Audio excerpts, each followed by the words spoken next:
India live TV, सच सबसे आगे।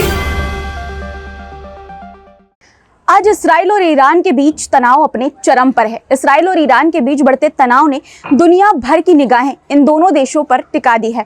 Iran के हमले के बाद से ही इसराइल का ईरान पर हमले का प्लान है वो छटपटा रहा है कि किस तरह से ईरान पर हमला करें, किस तरह से ईरान को नष्ट कर दें, तबाह कर दें। लेकिन क्या इसराइल वाकई में इस अपने हमले को, इस अपने नापाक इरादे को अंजाम दे पाएगा? क्योंकि दोस्तों उसके साथी देश ही उसके कदम को पीछे खींच रहे हैं।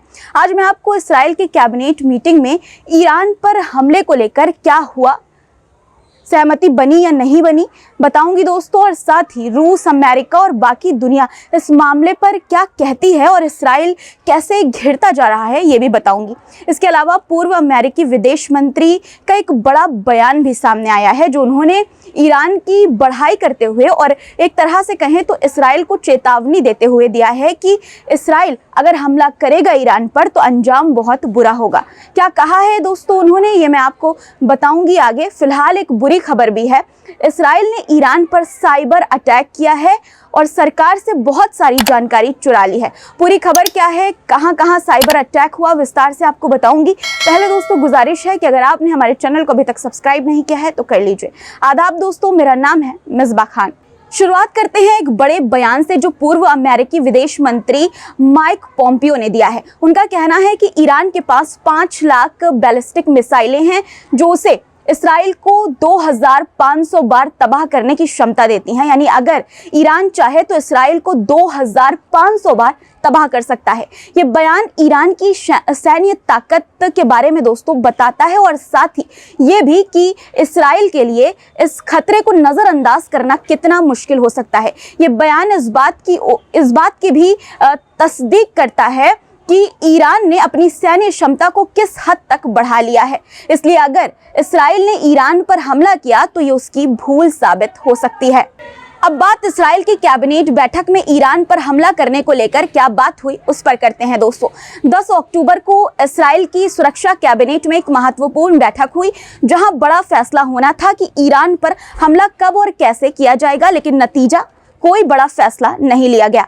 टाइम्स ऑफ इंडिया की कल की यानी कि 11 अक्टूबर की खबर के मुताबिक इस मुद्दे पर कोई ठोस निर्णय नहीं हो पाया है। इसराइल और अमेरिका के बीच उस मुद्दे पर पहले से बातचीत चल रही थी, लेकिन खबर के मुताबिक अमेरिका ने इसराइल के ईरान के न्यूक्लियर और ऑयल फैसिलिटी पर हमले का विरोध किया है। अमेरिका को चिंता है कि अगर ईरान के तेल संसाधनों पर हमला होता है तो वैश्विक स्तर पर तेल की कीमतें बढ़ जाएंगी और इसका असर सीधे अमेरिकी चुनाव पर पड़ेगा। ऐसे में अमेरिका का ये दबाव भी इसराइल को बड़ा कदम उठाने से रोक सकता है। इस बीच इसराइल के रक्षा मंत्री योव गैलेंट भी अपनी यूएस यात्रा के लिए मंजूरी का इंतजार कर रहे हैं, जो ये दिखाता है कि इसराइल और अमेरिका के बीच रणनीतिक समन्वय अभी तक पूरा नहीं हुआ है।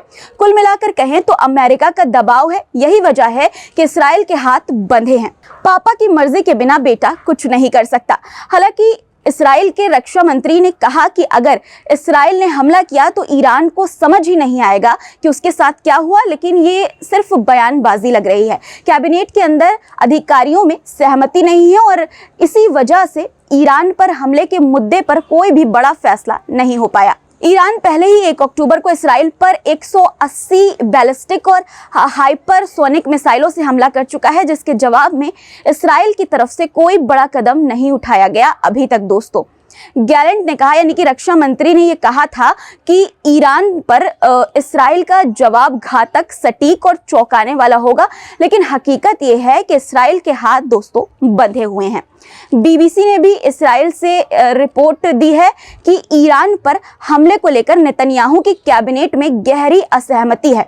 ईरान पर हमले की योजना को अंतिम रूप देने के लिए इस्राएली सुरक्षा कैबिनेट की बैठक अधिकारियों की असहमति के कारण असफल रही और सब कुछ हवा में उड़ गया। हालांकि आज TV9 ने एक खबर छापी है दोस्तों, जिसमें बताया गया है कि इसराइल और ईरान के बीच कोई सीक्रेट समझौता हुआ है ईरान पर हमले को लेकर और ईरान को कभी ना भुलाने वाला दर्द देने की तैयारी है। आपको खबर दिखा देती हूँ। देखिए आपकी स्क्रीन पर खबर है दोस्तों, जिसमें लिखा है कि 51 साल पहले यौम किपुर पर इसराइल और अरब देशों की जंग शुरू हुई और इस साल यौम किपुर पर इसराइल ईरान पर हमले का फाइनल फैसला ले चुका है। इस्राएली कैबिनेट ने एक मत से ईरान पर हमले के लिए मतदान कर दिया है। खबर है कि ईरान के इन हमलों को अमेरिका का समर्थन मिल चुका है। इसराइल और अमेरिका के बीच एक सीक्रेट समझौता भी हुआ है।